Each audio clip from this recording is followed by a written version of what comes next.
Maka segera evaluasi itu, kemudian cobalah berusaha untuk mendapatkan kenikmatan akhirat. Jangan cuma dunia saja. Ya, hati-hati. Kata Allah, wa jannatin, tempat kita bukan di sini, tempat kita tuh di surga. Di akhirat itu cuma sementara.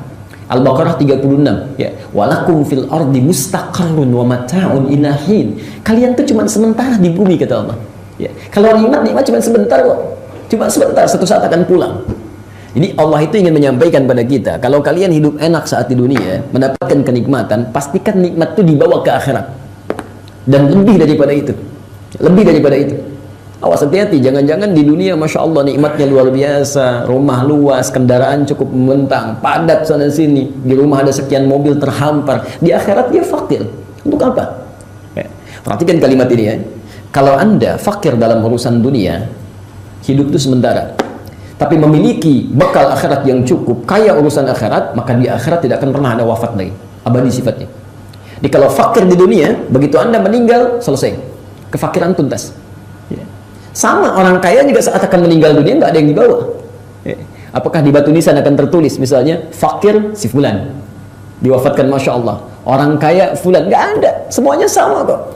Yarhamullah, ya Allah yarham, Masya Allah, almarhum, selesai. Ya. Begitu masuk ke alam kubur, maka selesai ukuran kekayaan, ukuran kemiskinan, pangkat, jabatan, tuntas semuanya. Yang menjadikan ukuran amal baik dan keikhlasan. Maka jika seseorang memiliki amal yang cukup sampai akhirat, kalau dia kaya di akhirat, maka dia akan kaya selama hidupnya, abadi. Tapi kalau dia miskin, miskin untuk selamanya. Bisa nggak terbayang, orang-orang mengejar dunia, berangkat gelap, pulang gelap, Anda bayangkan? Hanya untuk yang sementara yang tidak dia bawa pulang. Masa mengejar urusan akhirat ini tidak serius? Yang hidup untuk selamanya. Karena itu kata Allah, akhirat kami sediakan yang lebih hebat. Wa jannatin 'arduha as-samawati wal ard. Kami sediakan seluas langit dan bumi untuk siapa? Untuk orang takwa. Di antara orang takwa ini, Masya Allah, ada yang ibadahnya luar biasa tadi, sholatnya, jangankan fardunya, sunnahnya luar biasa, jangankan siam yang fardunya, yang siam sunnah dikerjakan, baca Quran luar biasa. Kata Allah belum cukup, itu baru sebagian takwa.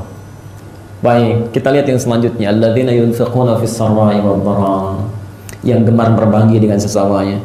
Makanya saat Ramadan kita dilatih kan, Masya Allah, antum punya aqua aja air putih bisa berbagi dengan yang lain.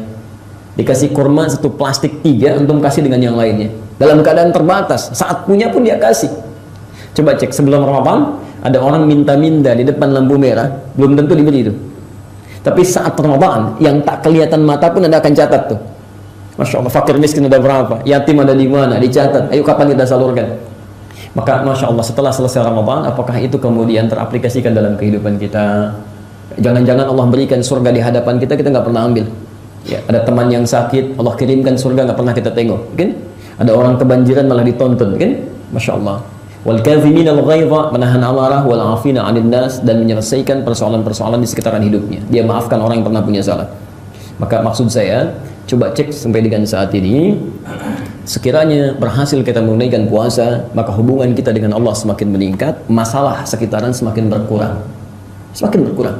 Jangan sampai terjadi ada yang orang rajin ibadah tapi lisannya tidak pernah selesai, ya, tajam pada orang lain, ya, keras dengan orang lain pada hal yang tidak dibenarkan, tangannya melukai orang lain, kakinya melangkah pada yang tidak dibenarkan. Cek. Atau sebaliknya, dengan orang baik, kirim sana, kirim sini, bantu sana, bantu sini, tapi sholat diabaikan, ya, Quran nggak pernah dibaca. Nah, itu lebih bermasalah. Ya, karena itu, ikhwas sekalian, kenapa kami penting sampaikan ini? Karena kalimat takwanya diungkapkan di ayat tadi dengan kalimat tattaqun. Terulang 19 kali di Quran, berbentuk fi'il mudhari. Fi'il mudhari itu diantara faidahnya lil istiqbal, menunjuk pada masa yang akan datang, future. Seakan-akan Allah ingin mengatakan, kalau Anda ingin ukur keberhasilan puasa, jangan fokus melihat saat Ramadannya. Setelah Ramadan, bagaimana latihan ibadah itu bisa diterapkan dalam kehidupan. Jadi kalau Anda rajin ke masjid setelah Ramadan tidak pernah melihat masjid, ya, tidak pernah ibadah di dalamnya, maka itu belum sempurna.